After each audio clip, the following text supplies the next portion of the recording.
Sige po, send mo na lang eh. Dumala ang isang Intersalo, nagsakat ng gisa. Riprap. Pero po, makakalagaan. So, birthday ko, tinagabihan.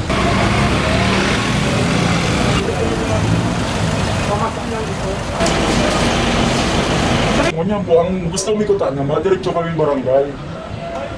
Kasi kaibanan ko. Sabi niya, banggi lang dapat ang mamagi.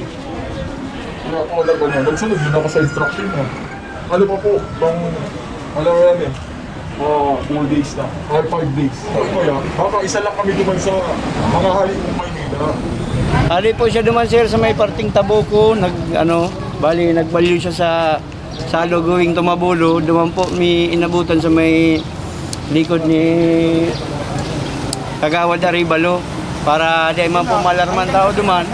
Kaya po kami nag-rescue para makuha ang tao, tranquilo makabot sa barangay. Sa ngunyan po, yun nga, siya na yaon dyan. Pigibo naman po ang pagi para para ma-quarantine ang tao.